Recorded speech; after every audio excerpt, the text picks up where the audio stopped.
کیا آپ جانتے ہیں کہ ترکی میں پیدا ہونے والے سلطان محمد فاتح نے 30 سالوں تک آدھی دنیا پر حکومت کی تھی۔ اس کی حکومت میں خلافت عثمانیہ کی سرحدیں یورپ اور افریقہ تک پھیل گئی تھیں۔ دنیا کے سب سے طاقتور شہر قسطنطنیہ کو سلطان محمد فاتح نے ہی فتح کیا تھا۔ سلطان محمد فاتح کے پاس دنیا کے سب سے آدھنک ہتھیار تھے۔ وہ مانو اتہاس کا پہلا حکمران تھا جس نے زمین پر سمندری جہاز چلوا دیے۔ دنیا کی سب سے بڑی توپ کا آوشکار بھی سلطان محمد فاتح نے کیا تھا۔ سلطان محمد فاتح بیزنٹائن امپائر کو شکست دینے والا دنیا کا پہلا حکمران تھا۔ اس نے اپنے پہلے ہی حملے میں دنیا کی سب سے طاقتور سلطنت کا خاتمہ کر دیا۔ سلطان محمد فاتح نے جب قسطنطنیہ کو فتح کیا تب اس کی عمر ماتر 21 سال تھی۔ سلطان محمد فاتح نے ہی مشہور صحابی حضرت ابو ایوب انصاری کی قبر مبارک پر مسجد کی تعمیر کروائی جو آج بھی قسطنطنیہ میں موجود ہے۔ بہت کم لوگ جانتے ہیں کہ سلطان محمد فاتح نے قسطنطنیہ کا نام اسلام بول رکھا تھا جسے بعد میں استنبول کہا جانے لگا۔ یہی وہ شہر تھا جہاں سے سلطان محمد فاتح آدھی دنیا پر حکومت کرتے تھے۔ سلطان محمد فاتح نے اپنی آدھی زندگی میدان جنگ میں گزار دی۔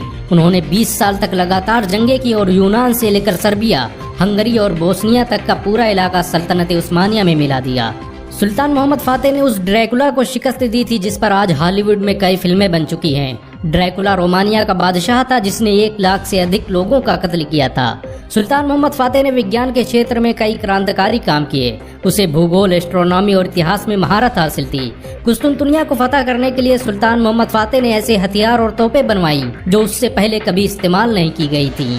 بہت کم لوگ جانتے ہیں کہ سلطان محمد فاتح حافظ قرآن بھی تھا۔ اس نے ماتر 12 سال کی عمر میں ہی قرآن حفظ کر لیا تھا۔ اسے پڑھانے کے لیے دنیا بھر سے عالم بلائے گئے تھے۔ سلطان محمد فاتح ملٹری سائنس کا جنک بھی تھا۔ اس نے ایسی توپوں اور ہتھیاروں کا آوشکار کیا جو صدیوں تک پوری دنیا میں استعمال کی جاتی رہیں۔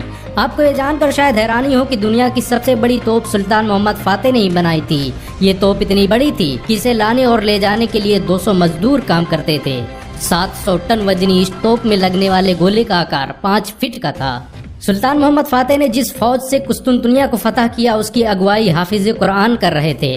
یہ وہ فوجی تھے جنہیں پورا قرآن منہ یاد تھا اور ان کی سنکھیا 2000 کے قریب تھی۔ انہیں خاص طور پر قسطنطنیہ کو فتح کرنے کے لیے پرشکشت کیا گیا تھا۔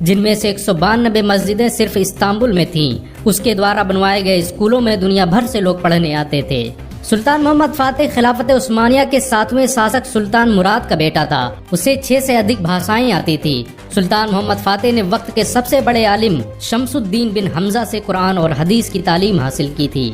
آپ کو یہ جان کر شاید حیرانی ہو کہ سلطان محمد فاتح ماتر 11 سال کی عمر میں ہی اماسیا کا گورنر بن گیا تھا۔ اسی شہر میں ہی اس نے سائنس اور ٹیکنالوجی کی شکشا حاصل کی تھی۔ اس کی دور حکومت میں ہی بندوقوں کا آوشکار کیا گیا۔ مدینہ میں موجود مسجد نبوی میں موجودہ گنبد کو بنانے میں سلطان محمد فاتح اور خلافت عثمانیہ کی بڑی بھومکا رہی ہے۔